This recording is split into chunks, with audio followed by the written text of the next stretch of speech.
দাবি, প্রধানমন্ত্রী শেখ হাসিনাকে ছাত্র নাগরিক হত্যার দায় নিয়ে জাতির কাছে প্রকাশ্য ক্ষমা চাইতে হবে। দ্বিতীয় দাবি, আইন শৃঙ্খলা রক্ষাকারী বাহিনী ও দলীয় ক্যাডার এবং সন্ত্রাসী কর্তৃক ছাত্র নাগরিক হত্যার দায় নিয়ে স্বরাষ্ট্রমন্ত্রী আসাদুর রহমান খান কামাল, সড়ক পরিবহন ও সেতু মন্ত্রী ওবায়দুল কাদের, শিক্ষামন্ত্রী মহিবুল হাসান চৌধুরী নয়ফেল, আইনমন্ত্রী আনিসুল হককে মন্ত্রী পরিষদ থেকে পদত্যাগ করতে হবে। ইন্টারনেট শাটডাউন করে দেশে ডিজিটাল ক্র্যাকডাউন করায় তথ্য প্রতিমন্ত্রী জুনায়েদ আহমেদ পলককে পদত্যাগ করতে হবে। আন্তর্জাতিক মিডিয়ায় শহীদ শিক্ষার্থী এবং আন্দোলনরত শিক্ষার্থীদেরকে ড্রাগ অ্যাডিক্ট বলে কুরুচিপূর্ণ ও মিথ্যা বক্তব্য দিয়ে এবং আন্দোলনকে ভিন্ন খাতে প্রবাহিত করার চেষ্টা করায় তথ্য প্রতিমন্ত্রী মোহাম্মদ এ আরাফাতকে পদত্যাগ করতে হবে।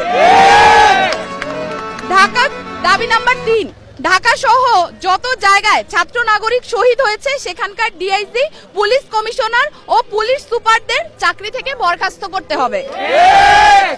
দাবি নাম্বার 4, ঢাকা বিশ্ববিদ্যালয়, জগন্নাথ বিশ্ববিদ্যালয়, জাহাঙ্গীরনগর বিশ্ববিদ্যালয়, রাজশাহী বিশ্ববিদ্যালয় এবং চট্টগ্রাম বিশ্ববিদ্যালয় সহ সারা দেশের প্রত্যেকটি বিশ্ববিদ্যালয়ে যেখানে ক্যাম্পাসে আইন শৃঙ্খলা বাহিনী কর্তৃক শান্তিপূর্ণ আন্দোলনে হামলা হয়েছে প্রত্যেকটি বিশ্ববিদ্যালয়ের ভিসি এবং প্রক্টরকে পদত্যাগ করতে হবে। দাবি নাম্বার 5, যে পুলিশ, বিজিবি, র্যাব ও সেনা সদস্যরা শিক্ষার্থীদের ওপর গুলি করেছে, ছাত্রলীগ, যুবলীগ সহ যে সকল সন্ত্রাসীরা শিক্ষার্থীদের ওপর নৃশংস হামলা পরিচালনা করেছে এবং যে সকল নির্বাহী ম্যাজিস্ট্রেট, পুলিশ ও সেনা কর্মকর্তাদেরকে নিরস্ত্র ছাত্র নাগরিকদের ওপর গুলি করার নির্দেশ দিয়েছে তাদেরকে আটক করে হত্যা মামলা দায়ের করতে হবে ও দ্রুততম সময়ের মধ্যে গ্রেফতার করতে হবে।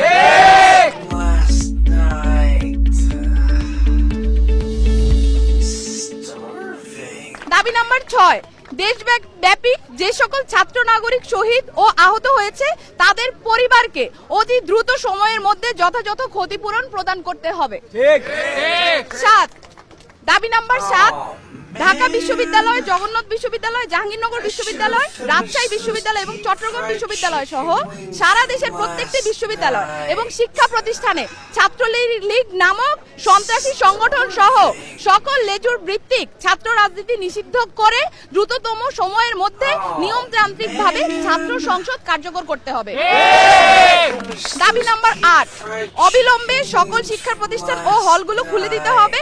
কারফিউ তুলে নিয়ে সারা দেশের সমস্ত ক্যাম্পাসে মোতায়েনকৃত পুলিশ, র্যাব, বিজিবি, সোয়াট এবং আর্মি তুলে নিতে হবে।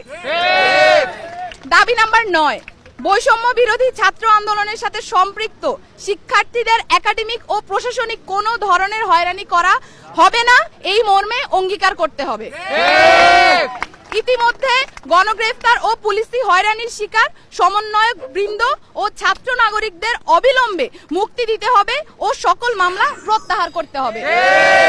এই ছিল আমাদের 9 দফা দাবি এবং এই 9 দফা দাবিকে সামনে রেখে আমরা আমাদের আন্দোলন পরিচালনা করছি এবং আজকেও আমাদের যে কর্মসূচি সেই কর্মসূচি থেকে আমরা বলতে চাই অবিলম্বে অতি দ্রুত আমাদের যে 9 দফা দাবি সেটা মেনে নিতে হবে।